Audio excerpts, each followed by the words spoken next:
الصلاة والسلام على سيدنا محمد أشرف الخلق وسيد المرسلين وعلى آله وصحبه أجمعين. اللهم لا سهل إلا ما جعلته سهلا وأنت تجعل الحزن إذا شئت سهلا سهلا. رب اشرح لي صدري ويسر لي أمري واحلل عقدة من لساني يفقه قولي. اللهم أخرجنا من ظلمات الوهم إلى نور الفهم وأكرمنا بمعرفة العلم وزين أخلاقنا بالحلم يا أرحم الراحمين. آمين آمين. We start with making a dua for our brothers and sisters in Gaza and Palestine, and also for the Ummah of Muhammad sallallahu alayhi wasallam.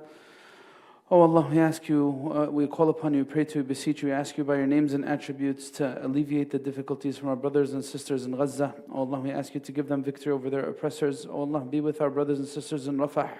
Oh Allah, be with our brothers and sisters in Rafah. Oh Allah, we ask you to hasten the demise of oppressors. Ya Rabbil Alameen, we ask you to hasten the demise of the oppressors. We ask you, Ya Allah, to make firm their hearts. We ask you, Allah, to make the hearts of your believers in Gaza firm. Make them steadfast. Support them and aid them with your angels. We ask you, Ya Allah, to give them a swift victory. We ask you, Ya Allah, to give them a swift victory and to replace fear with certainty and to replace anxiety with peace, Ya Rabbil Alameen. We ask you, Allah, to give healing to the Ummah of Muhammad sallallahu alayhi wa sallam in the east and west, to better the condition of the Ummah. Ya Allah, we ask you to unite the Ummah upon goodness and to strengthen the Ummah of Muhammad sallallahu alayhi wa sallam. Ya Allah, heal our souls from all ailments, Ya Rabbil Alameen. Ya Allah, heal our souls from all ailments and forgive us for our sins, our many sins, the ones that we've done publicly and privately. Ya Allah, forgive us our sins, the ones that you are best aware of, Ya Rabbil Alameen. Oh Allah, help us better ourselves. Ya Allah, help us better ourselves. Ya Allah, help us better for ourselves and make us of those who strive for your pleasure. Make us of those who strive for your Jannah. Ya Allah, make us of those who strive for your Jannah, Ya Rabbil Alameen. Facilitate for us our affairs. Bless our lives and our livelihood. Ya Allah, make the best of our actions the last of our actions, the best of our days, the last of our days, the best of all days, the day we meet you, Ya Rabbil Alameen, and you're pleased with us. Allahumma akhtim lana bi khairin ajma'een. والحقنا بالصالحين واجعلنا من ورثة جناتك جنات النعيم يا أرحم الراحمين. آمين آمين وآخر دعوانا الحمد لله رب العالمين. أما بعد, جزاكم الله خير for attending in this rainy weather to the masjid for our weekly session about the Friday Forum. And the reason why I started off with a dua for Rafah is because things are intensifying there. Difficulties are increasing in the most populated area in Gaza, and Israel is attacking a densely populated area that has over 1 million people. So we pray to Allah Azza wa Jal that He protects the lives of our brothers and sisters there, and that He makes it easy for them. Allahumma ameen. So please continue to keep them in your dua. We're an ummah of great hope. We're very hopeful in Allah's promise. And we are certain that change is going to come. But all of these things that are happening now are the sacrifices that the ummah is making for that change to come about. Inshallah, we're going to get started with our session now. We have the subject for today is about fixed mindset versus growth mindset. And we're going to talk about what that exactly means. But first, we're going to start off with some of the announcements. I have, for the first time with us, my dear brother Sayyid Abdullah, long-time community member, very dear brother, and we're happy to have you here at the Friday Forum. So you could share their announcements. Tfaddal. Allah yabarik feekum. Assalamu alaikum, everyone. Some housekeeping rules. Obviously, if you guys want to have side conversations, save it for outside the masjid so that we can all listen to the Shaykh. There's some refreshments outside if you guys want. I don't know, is there a section for the sisters? Oh, sisters have it over there. Perfect. We also have on Sunday, there's the ICPC 5K. You could still register for that if you go online on the website or if you go for the email that was sent out. We also have the ongoing classes with Shaykh Osamah over here. Sundays at 7 p.m. It's Decoding Revelation, the thematic analysis of Quranic chapters. On Tuesdays at 8:30 p.m. we have a commentary on Riyadh al-Salihin with Shaykh Osamah as well. And then we have Wednesdays at 8:30, Faith Foundations, a 6-part series for converts on the basics of Islamic theology. Those are 3 classes that we're having. And then I believe Sundays, you have the Brothers Halaqah. That happens where the Shaykh Osamah goes over hadith studies. So those are all 4 beautiful opportunities to get to learn your deen, grow closer to Allah, spend time with Shaykh Osamah. And I believe that's about it. And the Slido. So yeah, so we have the Slido up. You guys can go on the app or on the web, write in the number to get into the room, and then send your questions in. If you feel like there's a question you want to be asked, you can upvote it, and then if it's relevant and to the topic or something really important, then we'll have the Sheikh answer it. And yeah, just put your questions in, inshallah. جزاكم الله خير بارك الله فيكم وحفظكم الله. As we always like to do, we have this hour from now until Salat al-Maghrib. I'd like to keep this session interactive, engaging. Try to find subjects every week that hit close to home. Last week we had a Q&A session and Ask Me Anything. The week before we had a subject about how to navigate the post-Ramadan reality, how to become better. What should I do next? What should I do with my spiritual capacity now after Ramadan? Today I wanted to address another issue. Sometimes when we want to grow, we find barriers in our way. And the biggest barriers that you'll find are where? Who? Who do you think is the biggest barrier in the way of growth? Who do you think is the biggest barrier in the way of growth? Nafs, not the shaitan. Forget about the shaitan for a second. I need to focus on the nafs, because the only way that the shaitan's influence grows on me is through me. That's how the shaitan's influence grows. What's the biggest barrier in the way of my growth? Again, an answer very close to home. One of the answers that top answers you could possibly give for this is what? What do you think? What do you think? What do you think is one of the top answers you could give to barriers in the way of growth? What do you guys think? What do you guys think? Laziness? That's a good answer. That's a good answer. I want to keep that answer. Let's keep laziness in our minds for a second. What else is a big barrier, top of the list type of thing, in the way of my growth? What do you think? Arrogance? Very good. That's good. That's a good answer. What do you think? What is it? So just don't shout out the answers. Raise your hands, please. Jazakumullah khair. Jealousy, discipline. You know what's the common thread between all the answers that you guys gave? Common thread here? Mindset. Arrogance relates to mindset? Yeah. I have this very distorted view of things. I think that I'm great, everyone else is small. I'm important, everyone else is insignificant. Arrogance, that's an issue of mindset, right? Same thing with jealousy. Same thing, the person who yelled out jealousy, same thing. If you guys want to pray Jama'ah, please pray downstairs. Jazakumullah khair. Same thing with jealousy. It's an issue of mindset. I'm looking at what everyone else has, and I wish I had that, and my life's incomplete until I get that. And you know what? I want that so badly that I end up feeling that I don't want other people to have that. That's jealousy, right? It's an issue of mindset. Laziness is an issue of mindset. Mindset really goes a far way in influencing who we become as human beings. That's the reality of it. It's so amazing how something, look, you might be in perfect health, nothing wrong with you on the outside. You might even be articulate. You're someone who could express themselves pretty well. But distorted mindset or a flawed mindset could cause everything that we build to come crashing down. That's how bad a negative mindset is.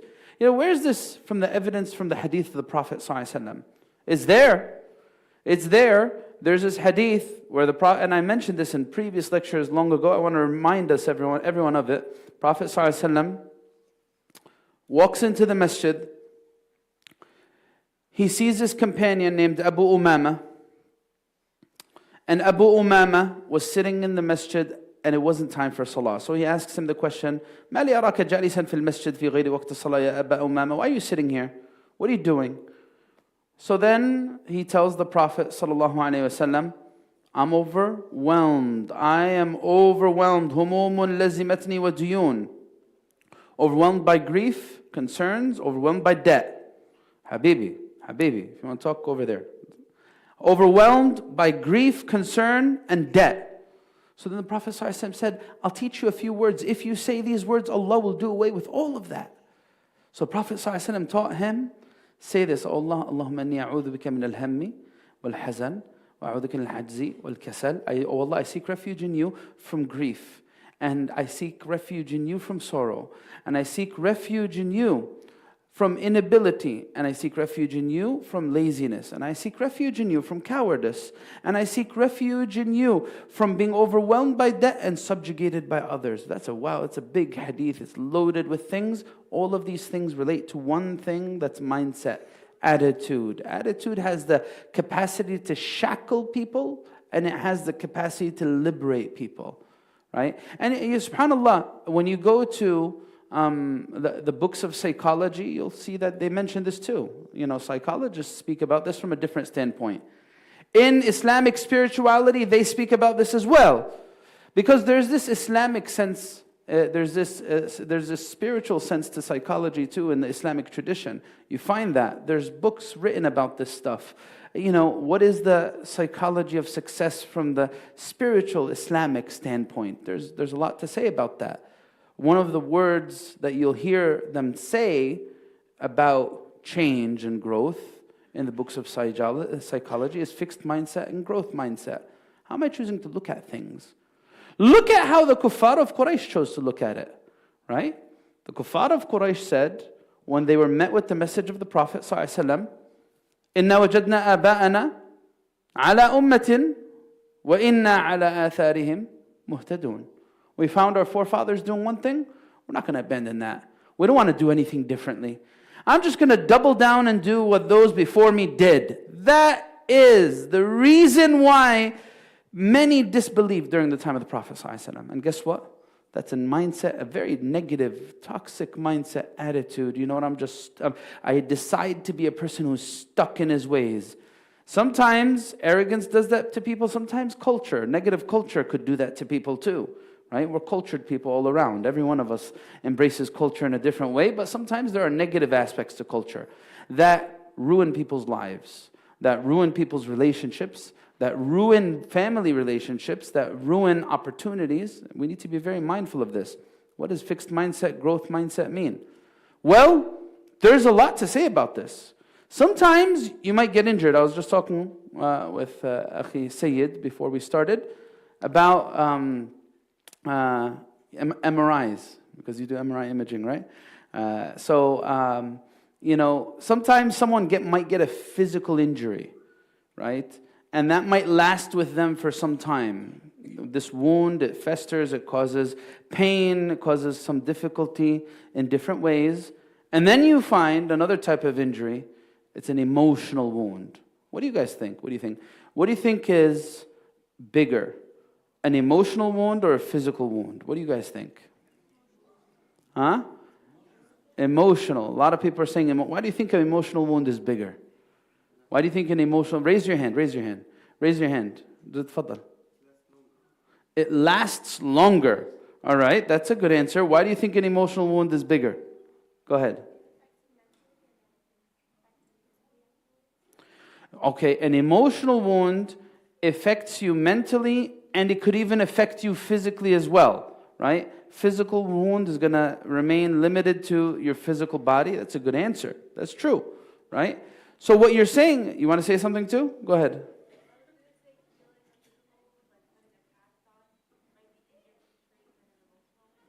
A physical wound is a lot easier to treat than an emotional one. These are all very true things. Look, don't make any mistake about it. Just as a physical wound's going to hurt you, an emotional one's going to hurt you too. But the difference is, as you guys said, it might not be so easy to remedy an emotional wound. Some people, they go through something traumatic, it stays with them for the rest of their life. Sometimes it stays with them for years on end and it derails them, right? Jazakallah khair. MashaAllah, you thought of us. Barakallah feek. So So sometimes it could derail you. It could derail you. Now, if that's how big an impact emotional wounds could have on us, well, how does an emotional wound affect a person's mindset? Right? There's a lot of examples I'll give you. And then inshallah, like I said, I want to engage you guys. So if you haven't sent questions, send them here. Sayyid is going to jump in soon and he's going to share with me some of the things that you guys are sharing. What does a fixed mindset look like? This is what a fixed mindset would look like. This is what a person with a fixed mindset. What does fixed mean? Yani he's not going to change. Yani it's rock solid, set in one way, right? Unwilling to adjust, right? What does that mindset look like? He's going to say, I'm either good at it or not. Khalas, I could do it, or I either could do it or I can't. If I can't do it, khalas, I'm not going to try. I'm not even going to try, right? Why should I try if I know that I'm not really good at it? I don't want to try new things. I don't like trying new things. What else? That's just who I am. How many people say this word? Wallah, it's such a toxic word. That's who I am. Take it or leave it. I can't change who I am. If you want to deal with me, you have to accept me for who I am. Bani Adam, do you stay who you are every single day of your life? You're going to stay from the beginning of your life to the end of your life who you are, not changing? That means subhanAllah, there's something very interesting. Allah makes everything around us and within us change so that we never get too comfortable with who we are. And then you find some beings dare to say, this is who I am. What do you mean? The seasons change, the cycle of life goes on, right? There's day and night, there's youthful years, middle-aged years, older years, There's good things, there's bad things, there's happiness, there's sadness. Everything fluctuates, goes up and down. And you want to stay who you are through all of life's experiences? كيف يعني? The whole point of life is to grow through experience. If the human being decides, I want to be the anomaly in this universe and I want to be the only thing who doesn't change, well, that stubbornness is exactly what leads to ruin. That stubbornness is exactly what leads to ruin.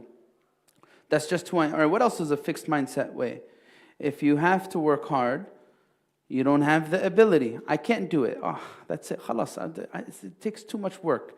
I don't want to try, right? It's too hard to become quote unquote religious, right? Some people on the fence might say that, right? To become religious, quote unquote, is really difficult. To become religious is quote unquote really difficult. It's so much easier to just succumb to my desires. أنا فتحت يا عم الشيخ. Okay, now we just got an upgrade. So went from small bottles of water to big waters of water. MashaAllah, jazakallah khair. Right? So what does a growth mindset look like? If these are what fixed mindsets look like, what does a growth mindset look like? I can learn to do anything if I apply myself. If I'm constantly evolving, I'm a work in progress. I'm trying. I'm trying to become better. I'm trying to improve myself. The more I challenge myself, the better I could become. That's what a growth mindset looks like. If I fall, I'll pick myself back up again, right? All of these words that these psychologists, they say these words. You know where you find these words, right? You find these words in the Quran, in the Islamic psychology. The Islamic psychology tells us the same thing. Allah tells us, قُلْ يَا عِبَادِيَ الَّذِينَ أَسْرَفُوا عَلَى أَنفُسِهِمْ لَا تَقْنَطُوا مِنْ رَحْمَةِ اللَّهِ. Oh, my servants who have wronged themselves, don't give up on yourself. Don't think that khalas, it's a lost cause. Don't have a fixed mindset. Don't think that just because you have a troubled relationship with your parents or your siblings or whoever else you have it with, that it can never be fixed. Don't think like that. Don't give up on situations. Don't give up on people. This happens in so many situations of life. Have the hope to live. Have the hope to live and try. Right? So this is what we learn from the Islamic psychology. You want to know something else? An Islamic tip from our Prophet ﷺ, a psychology tip from our Prophet ﷺ. This is another way to look at it, right? I referred to it as a psychology tip, right? That's a hadith. What does the Prophet ﷺ say? تَبَسُّمُكَ فِي وَجْهِ أَخِيكَ صَدَقَةً. Smiling in your brother's face is a charity.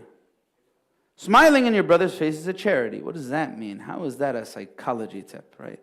Right? You want to bring positivity into the room and you want to start off on the right foot in an interaction? Well, start off on a positive note. Start off with salam. What does the Prophet ﷺ say? When you enter your home and you start off with salam, what happens? What happens? What happens, guys? When you enter your home saying salam, what happens? What happens? Someone raised their hand? I'm just hearing a bunch of muttering. Anyone? What's up? Shaitan leaves and the angels come, right? The shaitan can't set foot in your house when you say salam. Well, this is spiritual advice, but guess what? It's actually a very important psychological tip. When I come in and I'm heated or something's bothering me, and I immediately let it out on the person in front of me, guess what it's going to cause to them? They're going to get angry too. And they're going to react. But when I start off with Assalamu alaikum wa rahmatullah, that tones everything down. That calms it down when you start from a position of positivity. When you smile, how is a smile a charity? Yeah? Smile for charity, right? Smile for charity. How is a smile a charity? Right? How is a smile a charity? I shared this in the past in previous lectures, but I know these things get forgotten. How is a smile for charity? How is a smile a charity? Sorry. How is a smile a charity? To who? It brings happiness to the person you're smiling to. That's a good point. Does it bring happiness to anyone else? Huh? Who said that? Someone said to yourself, right? You too, Hajj, Jazakallah khair, right?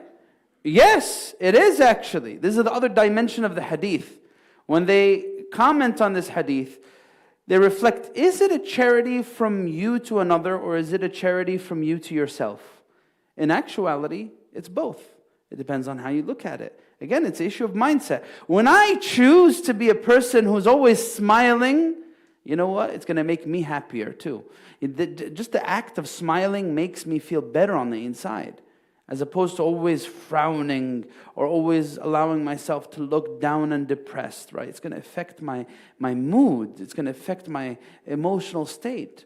These are prophetic tips for psychology. There's a lot to say about that. I want to give you more examples. I want to pause though, because again, I want to see what you guys have to say. I'm going to pass it to Akhi Sayyid. If you have anything to say or share or ask, feel free. Or if there's anything on the Slido, let's take it, inshallah. But there's a lot of this, by the way, guys. There's a lot of this. Don't underestimate your Islam. This is one of the key things from today. Don't underestimate your Islam. If you go to the books of psychology and self-help, you'll find things. You will find better things in the Quran and in the Sunnah that will give you guidance on how to deal with yourself psychologically, emotionally, and all the rest. You'll find that. I just need to know where to access it. And I need to know how to look at it. And a lot of it is about mindset. Our struggle with the shaitan is all about mindset. Inshallah, we'll get into that. So 2 questions that came up, they have to do with sins and how sins can get you into a fixed mindset. So one is a person asking that I constantly feel like my past sins are weighing on me and I often feel major regret. How should I go about this? And another person is asking, they've gotten past that point where the sins are weighing on them, but now they feel like the people's opinions who knew what they used to do, that's restricting them now. So how do these people kind of grow past that? Jazakallah khair. These are 2 really good questions, and Jazakallah khair for presenting it like that.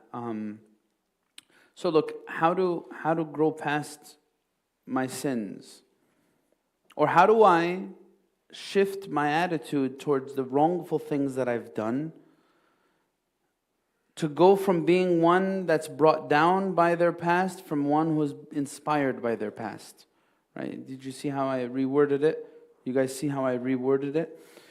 Those negative things, those wrongful things that I did in my life, could either be a springboard to something better, or they could be a bottomless pit that I never find my way out of. You get it? They could be a springboard to something better and bigger. Meaning, the whole idea of tawbah is what? See, subhanAllah, it's all about mindset. How do I understand tawbah? The whole concept of tawbah. How do I understand it? In a psychological sense.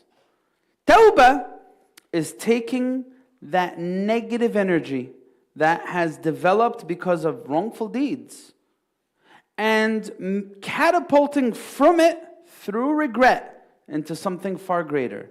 You ever think of tawbah like that? Think of tawbah like this. Think of tawbah. You have this negative energy, these negative feelings. That's what I mean when I say negative energy. This negative feelings, this negative attitude, this dark presence within you that's developed because of all the sins you've committed, major or minor. And these things are just weighing me down. They become like a big burden, right? And then this burden is removed when I feel this great sense, this burning sense of regret. And then this regret leads to this very soothing feeling after it. And that's how the person who's experiencing tawbah feels. Very, very comforted at heart. So it's very interesting how regret could give birth to something so positive. Regret, because you think regret is, well, this is where self-help goes wrong, right? This is where self-help goes wrong. In our spiritual tradition, we go towards regret to gain power and become empowered. I become empowered by my regret. But sometimes when you find bad advice in self-help, it tells you, don't have any regrets. Be who you are. You need to actualize, self-actualize, and you need to embrace who you've become as a person. Islam doesn't teach us to think like this. Islam teaches us to look at all those things that shouldn't have been done and feel a deep sense of regret and reform ourselves through that and become better people. That's what Islam teaches us. So I'm going to take regret and I'm going to be empowered by regret. I'm going to be empowered by regret. So this is how you should feel about it. Tawbah is not supposed to keep you down and anchor you down in that deep, dark abyss. It's not supposed to do that. Tawbah is supposed to be this shift in attitude. I was doing this happily before and now I realize, whoa, this is so destructive. I shouldn't have been talking to that guy or that girl. I shouldn't have been looking at this or that or taking this or that or whatever it is. I was ruining my life. How could I do that? And now I'm going to take all of that, I'm going to springboard into something better. If you've been blessed to make tawbah, realize the lesson from tawbah. Tawbah is supposed to give me an opportunity to pivot in my life.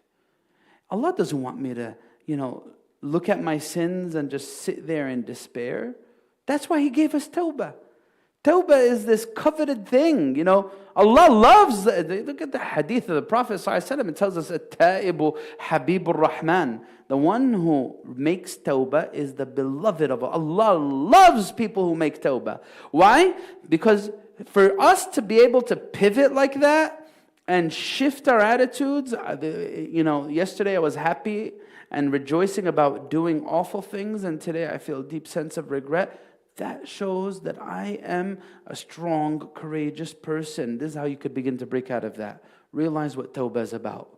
Realize that the whole point of tawbah is for me to be able to get out of that negative reality, not stay in it.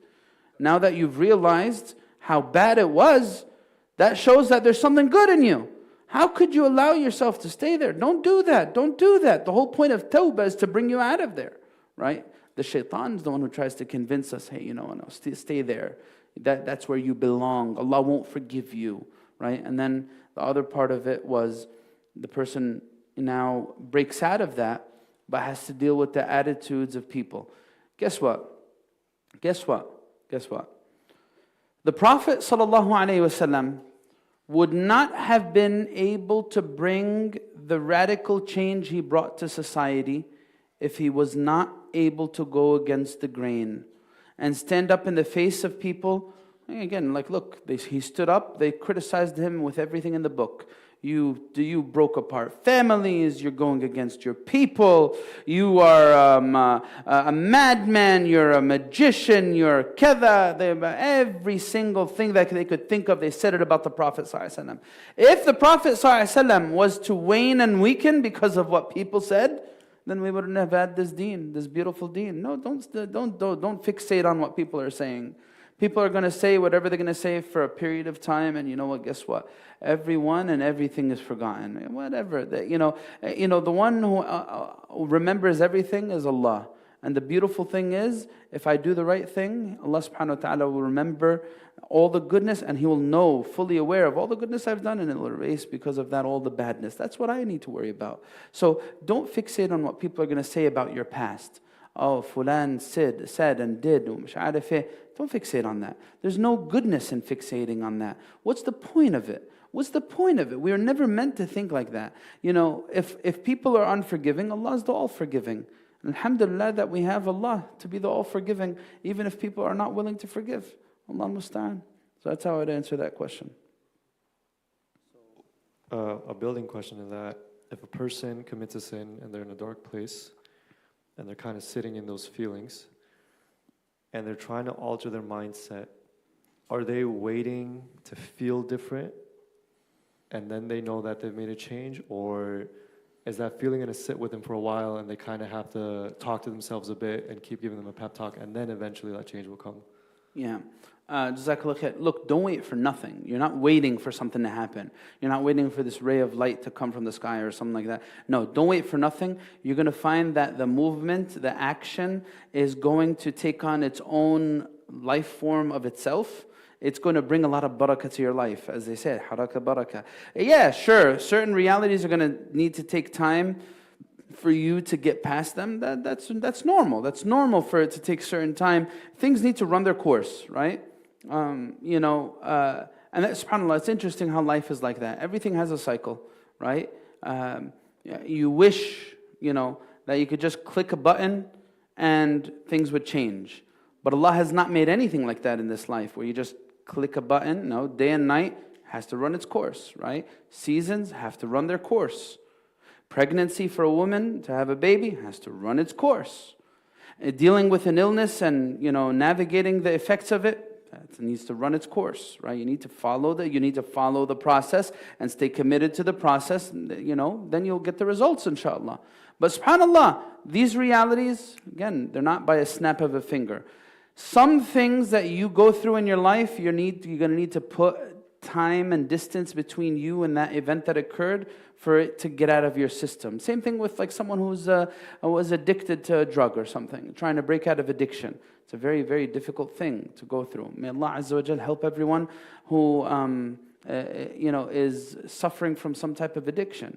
You go through the withdrawal, the person might be perfectly healthy, perfectly fine. Now I'm not going to say healthy, but perfectly fine. Just because they stop taking the drug, they become sick and they have to be hospitalized because of it. That's how severe some drug addictions could be. It could be that debilitating, right? So, subhanAllah, things need to run their course, right? So don't wait for anything. Don't wait for signs. Continue to do the change, become the change, and you're going to feel it. You're going to feel it. Wallahu alam. Look, I want to give you another example. When you think of examples of the Quran about prophets, I'm gonna present it to you like this. Who would you say is a response to this? Who's a prophet that you could remember their story in the Quran, where Allah tells us a whole lot of ups and downs that they went through, a whole lot of ups and downs, yet they remained this shining example through all those ups and downs. There was a certain consistency to their goodness. Who comes to your mind? Raise your hand. Sayyidina Yusuf alayhi salam. Yep, Sayyidina Yusuf alayhi salam. This is a lesson in mindset. If I'm trying to figure out, the right mindset to have, look at Sayyidina Yusuf alayhi salam. He had every reason to have this negative mindset due to the circumstances that he went through in his life. He was, his brothers were jealous of him. They literally left him for dead. He was sold into slavery. He was taken advantage of in the most egregious ways you could imagine. Yet what did he say in the end of his life? Look at this beautiful mindset. Look at this muhsin. Sayyidina Yusuf alayhi salam, through all the ups and downs of his life, he remained a muhsin, an excellent person. Right? In the end of his life, after everything was all said and done, he said, Rabbi, قد آتيتني من الملك وعلمتني من تأويل الأحاديث فاطر السماوات والأرض أنت ولي في الدنيا والآخرة توفني مسلما والحقني بالصالحين. You know it's one of the really powerful. So what did he say here? Oh Allah, you gave me from the kingship or kingdom, or you made me powerful in position of authority, right? And you taught me how to interpret dreams and interpret situations. And then he says, O Creator of the heavens and the earth, you're my aid and supporter in this life and the next. Allow me to die as a Muslim and allow me to follow suit in those who are righteous, right? So now, anyway, he made this beautiful dua. You know what's so powerful about this dua? You know what's so powerful? One of the things that's really, really powerful about this statement of Sayyidina Yusuf alayhi salam, did it come at one of his highs or one of his lows in his life? What's your answer? Highs or low? Was it a high or a low? It was a high. It was as high as it could be. Everything came full circle. He was in a position of power. The brothers who had oppressed him were now at his mercy. And he says these words. You know what's so profound about these words? When he was in his high, who did he attribute it to? He attributed it to himself. Oh Allah, I achieved great things. This is what tells you how Islamic psychology is so much more profound than what you'll find outside of it. The self-help goes wrong here as well, right? When I start thinking, oh, this is me. I'm doing me. I achieved this. I worked hard and I built myself up and I got this degree and I did this and that. Hold up there. أنت مين يا عم الشيخ? الفضل لله والمنة لله. I am nothing.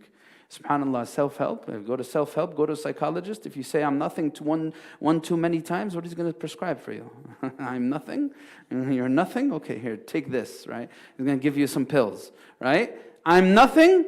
For me as a Muslim, the most empowering thing is realizing I am nothing, because I realize that I can be everything by the power of Allah, because Allah is the one who does it. He's the one who is qadir, qadir, muqtadir. By myself, no. Of course, no offense to any of psychologists. Alhamdulillah, Muslim psychologists are gleaming examples of bridging the gap. There's a lot of goodness in psychology, by the way. There's a lot of goodness, and people need to go to psychologists. Sometimes people need to be medicated. Sometimes people need that professional help, and being able to bridge between the spiritual and the medical is a critical aspect. It's a critical aspect. But we got to keep it light and funny, so that's why I got to say some jokes. But anyway, so you see that here. Sayyidina Yusuf alayhi salam, he said this from Allah. Allah is the one who did this, right? You're the one who gave me this, Ya Allah. That is the positive mindset. That is the growth mindset that I learn as a Muslim. The more that I see it's me, the less I will grow, right? That's like Qarun. Qarun mindset, what's the Qarun mindset? إِنَّمَا أُوتِيتُهُ عَلَىٰ عِلْمٍ عِنْدِي. I'm the one who did this, right? I achieved this. My hard work, it paid off. Alhamdulillah, right? So anyway, that's another point I wanted to add there. I don't know if we have other questions, comments. So if a Muslim is being put in a position where they're kind of out of their comfort zone and now they feel like, okay, I'm in a position where I can transition from a fixed to a growth mindset. This could be starting a new job, or maybe they're dealing with a difficult person or something. What is the mentality? How should the Muslim be viewing that? The question itself is, how do you know whether you're being tested or punished? But I guess for this topic, like, how do you know if you're in a position where, like, how should you mentally be thinking about a position that you're put in? Is this a test? Is this a punishment? Is this an opportunity? How should a Muslim be viewing an opportunity for growth? So look, we get this question a lot. How do I know if I'm being punished or tested? Look, there's little or minimal benefit in me trying to ponder what is going on actually or truly in the realm of the unseen. I'm not there. I'm not meant to know what's in qadar. If there was this trick to finding out divine decree, then we would have been given the steps to do that in the Quran or in the Sunnah. The Prophet ﷺ found the companions debating about qadar. He told them, stop right there. That's none of your business. That's for Allah. Allah is the one who knows qadar. Right? So me trying to invest myself in figuring out whether this is a punishment or a test is of little benefit. In fact, this is how we pivot with this issue. Because again, I mean, obviously we're human beings, we're going to think about it. Did I do something wrong? Is this happening because I'm a bad person? Or is Allah just trying to test me so I could become better, or so on? So we're human beings, right? So how do I assess this? I assess it by the outcome. This is how we do it. So always do that. How do I know if I'm going in the right direction? Well, what are the results of the direction I'm choosing? Is it making me a better person? Am I doing more good deeds? Am I inspired to help people more? Am I inspired to better myself more? Is that where the direction is going? I'm struggling to find a job. Is that causing me to be in a greater state of tadarru' and inaba ila Allah? I'm making a lot of dua, and I'm calling upon Allah harder and harder, or is it making me use every curse word in the book and become depressed and start doing all the wrongful things? Is that what it's leading to? This is how I can assess. What's the outcome? That's how I can, that's the pragmatic way of trying to deal with matters of the unseen that trouble us. Something's troubling you. You don't know if you're accepted or rejected. Well, what are you doing now? Right? You don't know if you're being punished or you're being tested. Well, where is it leading you to? That's something I can control. And this is one of the other things when it comes to Islamic psychology, and even professional psychology. I need to keep the ball in my court. That's what I need to focus on. Sometimes negative mindset comes what? Where does it come from? People unwittingly make themselves powerless. Change is not in my hands. Why isn't change in your hands?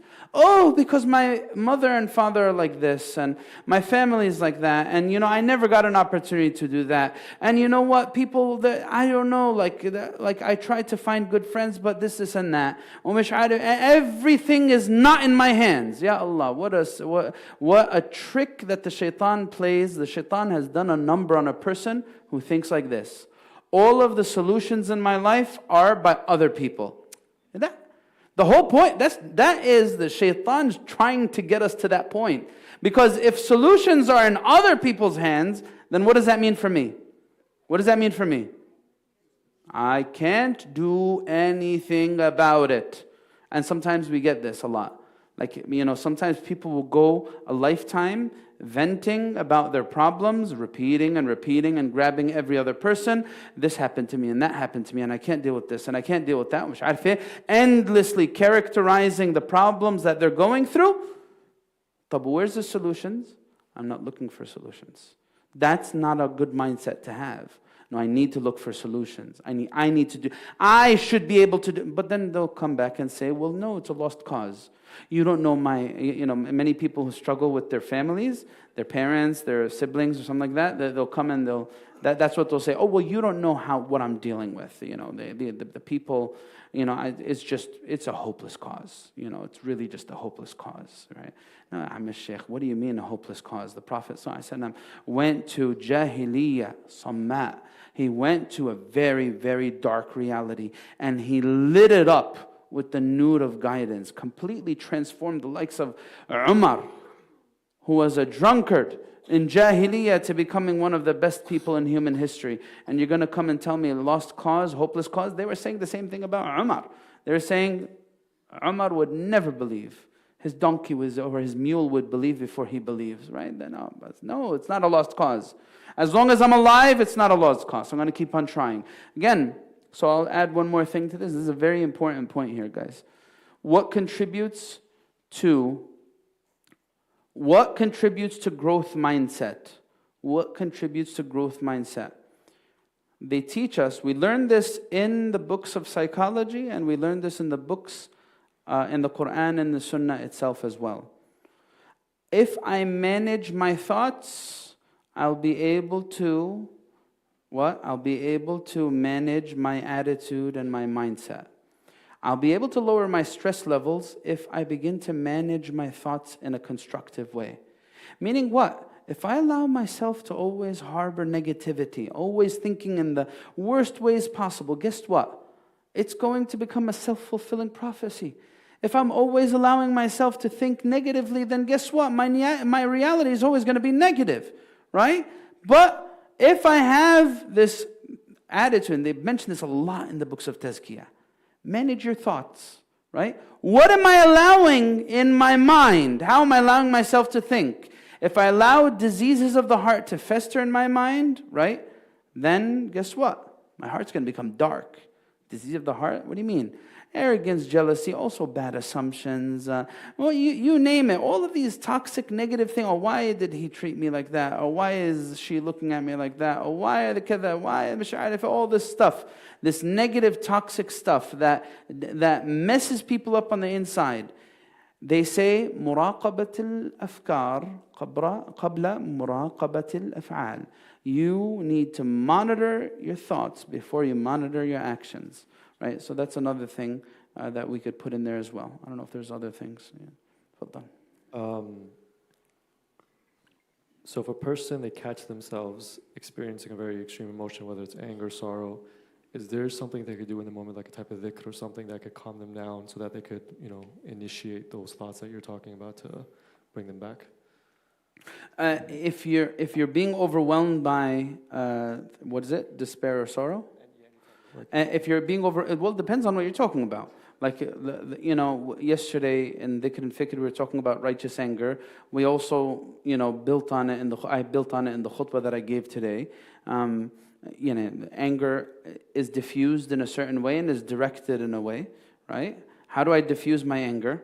Well, if I make the very common mistake of engaging a situation when I'm angry, then I will always make it worse. That's just the reality. That's the reality of it. If I engage it with a hot head, a thing that made me very angry, I'm always going to make it worse. SubhanAllah, these are basic things to live by that we find difficulty living by sometimes. May Allah forgive us and better us. But the Prophet ﷺ teaches us that. Well, you're angry right now, calm down, disengage. Say, أعوذ بالله من الشيطان الرجيم.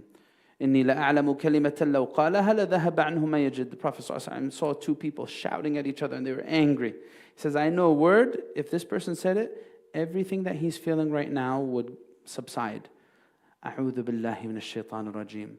Let me disengage. Let me go pray 2 rak'ahs, make wudu. Let me lie down. Let me just stop.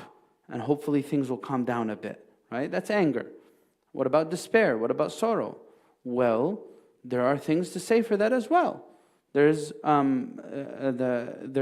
dua of Sayyidina Yunus alayhi salam, which we learn in Surah Al-Anbiya. What is that? What's the dua of Yunus alayhi salam? La ilaha illa ant, subhanak inni kuntu min al-zalimin. Saying this, the Prophet ﷺ tells us, if you say this, then Allah Azza wa Jal will remove your concerns and your grief. There's a way to remove your concerns and your grief. Say, La ilaha illa ant, subhanak inni kuntu min al-zalimin. There's another thing that you could say to remove your grief and concern. Anyone know what else? What else can you say to remove grief and concern? Something that's directly referenced in the Sunnah as being a means to remove grief and concern. That's something you should say when you're afflicted with a musibah. الَّذِينَ إِذَا أَصَابَتْهُمْ مُصِيبَةٌ قَالُوا إِنَّا لِلَّهِ وَإِنَّا إِلَيْهِ. I belong to Allah and I'm returning to Him. Yes, that's true. What does that mean? When I say, by the way, when I say إِنَّا لِلَّهِ وَإِنَّا, I belong to Allah and I'm returning to Him. What does that mean? What does that remind me of? All right, I was just afflicted by this great calamity, and I am taught to say, Inna lillah, I belong to Allah and I am returning to Him. How do I return to Allah? How do I return to Allah? I return to Allah by death, meaning my existence here ends. I'm reminding myself that what? Everything in life ends. When I'm saying inna lillahi wa inna ilayhi raji'un, I'm reminding myself that, hey, you know what I'm dealing with in the present moment is not going to last. Nothing lasts. It will end. كل من عليها فان. That's what inna lillahi wa inna ilayhi raji'un. This is the solace that the believer gets by saying these words. Meaning what? This musibah, هذه المصيبة لن تدوم. لماذا؟ لأني لله وراجع إليه وكل شيء راجع إليه وكل شيء هالك إلا وجهه. Everything will end and everything will experience demise except Allah Azza wa Jal. So anyway, there's something else that you could say when to remove grief. That's salah ala Nabi sallallahu alaihi wasallam. Right? The Prophet sallallahu alaihi wasallam tells us in the hadith, from doing salah ala Nabi sallallahu alaihi wasallam, إذن تكفى همك ويغفر ذنبك. You will be relieved of your concerns and your sins will be forgiven. So, hey, yeah, do it. Even if you're not used to it, and well, what does this mundane problem that I'm dealing with at school or work have anything to do with salah al Nabi sallallahu alaihi wasallam? Don't think like that. Don't think like that. Yeah, even if you're dealing with debt, do away with your debt by salah al Nabi sallallahu alaihi wasallam. How is that going to happen, right? How is that going to happen? What do you mean? I had someone come to me one time. That hadith we mentioned about Abu Umama in the beginning, that the Prophet ﷺ told him, do you want to know something? If you say this, Allah will remove your hem, He'll remove your grief, and He'll repay your debts, right? He told him, say, Allahumma inni a'udhuka al-hammi wal-hazan wa a'udhuka al-ajzi wal-kasal akhirih. So someone came to me after the khutbah where I mentioned this hadith, and he was like, Shaykh, I just want to be real with you, but saying a few words to repay your debt makes no sense. You repay your debt by going and get the money from your bank account and giving the person you owe what you owe them. Well, how is saying a few words going to give you money and somehow do away with your debt? How would you respond to this, guys? Right? How would you respond? Maddiya mufrita sucks, right? Huh? That wasn't, no, I'm looking for the answer. That's not the response. Maddiya mufrita does suck, but what does maddiya mufrita mean? You know? Being so materialistic in your mindset, not thinking about the spiritual aspects, it makes life so lifeless and dry, right? Alhamdulillah for the blessings of spirituality. But anyway, what's the answer to this? How do words repay your debts? Answer. Huh? Yaqeen. So if I have this yaqeen and I'm sitting here, the person I owe $10,000 to is going to get his money by my yaqeen? Huh? اليقين بالله يسبب ماذا? What will happen by the barakah of saying this dua and having that yaqeen billah? Allah, yes. ييسر الله عز وجل أسباب هذه الأمور ويفتح الأبواب. Subhanallah. Allah subhanahu wa ta'ala يفتح مغاليق الأمور. Something that's just so locked and hopeless, Allah facilitates by the blessings of saying these words. Salah al-Nabi sallallahu alaihi wasallam, saying these adhkar.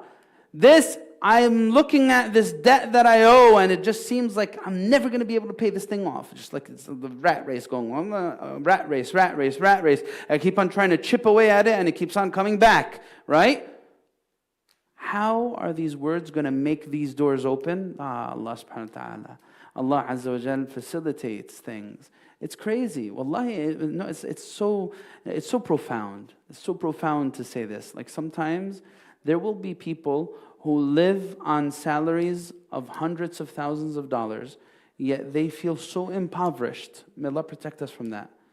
And other people live on such humble means, like they have a big family and they have a very minimal income. Yet Allah Azza wa Jal opens the doors and these people are living, and you're just like, how is this person making ends meet, yet they make a fraction of what the other person makes? How is it happening? there are spiritual things at play. And there's spiritual things, you know. It's not about the madda. It's not about the cash money, right? SubhanAllah. Right, anything else? And by the way, if we could take direct questions too. Does anyone have any direct questions or comments about the subject of that we're talking about, growth mindset, fixed mindset? Any questions that you guys would like to have? By the way, there was something I said. Our central battle with the shaitan is actually all relating to mindset. You know, what's the main struggle with the shaitan? The main struggle, it is mindset. How? What do you mean mindset? What do you mean the main struggle with the shaitan is mindset, attitude? How? You know, all of the methods the shaitan employs are about distorting our perceptions. That's the shaitan, that's the main thing he's trying to get doing to us. He wants to, you know, one of the tools that the shaitan uses is what? Tazyin al-ma'asi, right? He makes sinfulness look so attractive and so coveted, right? That's one thing he uses. The shaitan makes me fall into a deep slumber and fall into laziness. Mindset, right? The shaitan makes me think of my past and say, Allah's not going to forgive me. He makes me think of my future and I become so worried and concerned about my risk. الشيطان يعدكم الفقر ويأمركم بالفحشاء. Shaitan promises poverty and he commands obscenity.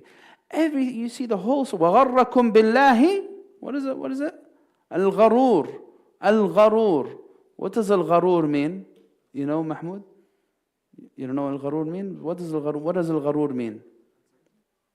No. Gharur does not mean uncertainty. What does that? Huh? What is it? Proud.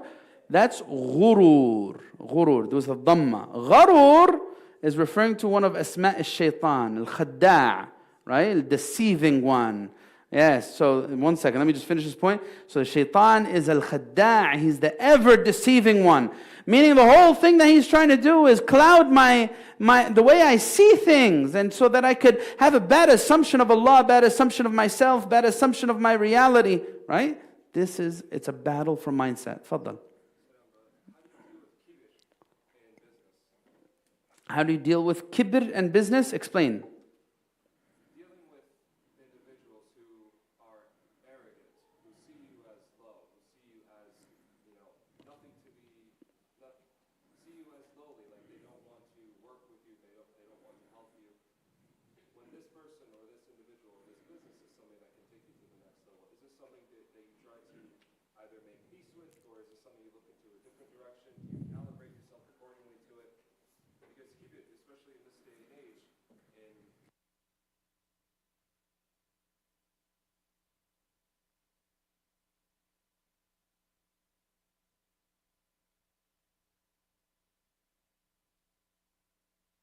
So the question was, how do you deal with people in business who are arrogant towards you? And these people are most likely someone who could help you climb the ladder and someone that you kind of have to, I guess, kiss up to in a way. Succumb to, yeah, okay. Yeah. Look, one of the greatest challenges of life is learning to navigate dealing with people. People come in all different shapes and forms. You know, it's actually one of the big challenges, and it's actually one of the biggest opportunities for growth. Sometimes it could become so daunting to people to deal with other human beings that they end up falling into a negative mindset, right? I hate people. I don't want to deal with people. I'm going to shy away from this. I'm going to avoid this, right? But in actuality, this difficulty that's found in dealing with people is something that our beloved Prophet ﷺ, had to march through. The Prophet ﷺ, if you have to deal with an arrogant manager or boss or whoever, the Prophet ﷺ had to deal with a society that, this society, was so toxic. The enslaved people, subjugated people. The strong person would impose his will on the weak person. It was such a toxic society, and the Prophet ﷺ had to march through all of that darkness and bring light. when I'm dealing with an arrogant person, if I choose to deal with it, and the mindset was, you know what, I don't want to deal with this person anymore, I'm going to run away. Well, guess what? I'm going to keep on running, right? But no, I'm not going to run away from things. I'm going to run through things, right? I'm just going to deal with it. Yes, perhaps I need to make a judgment call on certain situations where, well, is this the best reality for me or not? That's something I might need to consult others about. If it's a toxic work environment, do I really need to go down this path where I'm dealing with people who are dragging me away from goodness or not, right? So it's a judgment call. But at the same time, whether you leave this path and go to another one, well, you could be in the first row in Salah every single day and you're dealing with arrogant people, right? That's possible, right? The one holding the mic could be an arrogant person, will bring masayib kaman. It happens, right? So you can't really avoid these realities. But now, again, it's going to be, that's why I said in the very beginning of this talk, it is insanity. It's insanity to convince yourself that this is the way I am and I'm never going to change. Take it or leave it. Everything changes. Even through my experiences in life, I'm always going to change, right? Allah's going to send me an Abu Jahl, and this Abu Jahl might make me 10 times the better person I am today. By the way, that's how we view it. The Prophet ﷺ, having to deal with an Abu Jahl, did it shine the greatness and magnificence and the beauty of Muhammad ﷺ? Right? So I would not be too quick to give up. Sometimes you just need to be thoughtful, mindful, how to deal with things. But hey, you know what? I as a Muslim need to maintain my dignity, my principles, my honor. If someone comes to subjugate me and remove that honor that Allah created me with, well, you know what? Is money really worth succumbing to that or not? These are judgment calls, right? But again, wherever I go in life, I'm going to have to deal with these types of nufus, right? And the only thing I could hope for is not being one of those people, right? So my advice is, don't shy away from it, deal with it. But again, maybe perhaps, one path might be better than another, and seek consultation from others if the path that you're going down, if it's really like, look, because again, it's not one path that you could choose to lead in your life. Say if I have one job and one career path, it's giving me 300,000 a year salary, mashallah, really big salary, right? 300,000 a year. But it is destroying me mentally and emotionally, and I don't have time for my kids or my family or anything else. There's this other job, I'd only be making 100,000 a year, but I would be stress-free and but it's like a massive difference in pay, right? Well, these are the judgment calls I need to make. What do I really want? What's my priority? I need to think about this. Do I want bigger things in my life, or is money the biggest thing in my life? What am I choosing for myself, right? Because very easily, sometimes I could perhaps live at a lower income rate. I could live a much fuller life. It's so strange, subhanAllah, right? It's so strange. The people of Gaza teach us this. People of Gaza teach us this. Wallahi, some of them are living far more fuller lives than people in mansions in our country. So really, what matters in life and what should I choose for myself? That's how I'd answer that. Wallahu alam. Anyone else have a direct question or comment? That's fine, yeah. Unless it's really off topic. Is it like tahara or salah or something? Are we allowed to wear nail polish? That is very off topic, but does the prayer count? That's, it's going to be problematic for your prayer because you can't make wudu with nail polish. You can't make wudu with nail polish. But if it's at a time when you're not praying and you're doing it in your home, then that's less problematic. But if it's publicly and it's during your salah time, your salah would not be valid with nail polish. You guys don't have to worry about this. I hope, unless the movement is going to make that a thing for guys. Well, is it a thing for some guys? ما بعرف الله أعوذ بالله من شر الشيطان الرجيم. Anyway, nail polish, salah, no good. All right? Yes. Go ahead, repeat the question. Is halal nail polish permissible? Halal nail polish is not halal, right? No, what I mean to say is the ruling, you dragged us to fiqh now, guys. So the ruling is that water needs to flow. And yeah, sure, they could find you a breathable nail polish where moisture would get underneath, but it will not flow on the nail. So this is a problem. So, I don't subscribe to the opinion that would allow that. Don't wear halal nail polish. Wallahu alam. Yeah. All right, this is the last question because we got salah.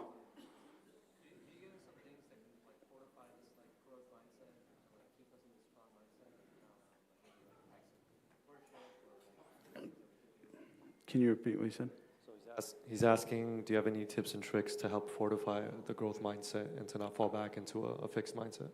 Look, how can I fall into a growth mindset and not fall back into a fixed mindset? One of the things that's going to help you is be with like-minded people that are around you. Be around people who are also really trying to grow in their life. It's going to help you. Allah is going to help you.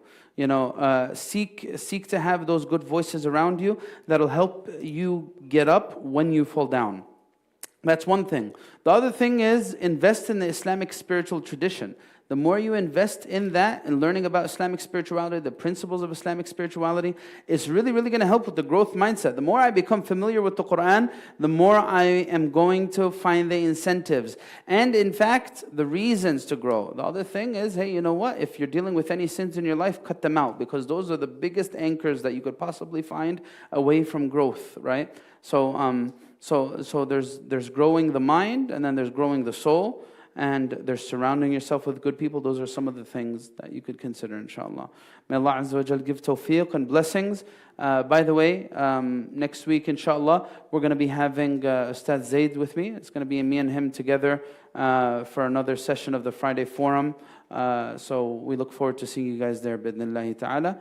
Jazakumullah khair, Ustad Sayyid, for the great help and support for today. May Allah Azza wa Jal bless you. Allahumma ameen. Inshallah, we're going to have adhan now and then Salat al-Isha. Jazakumullah khair.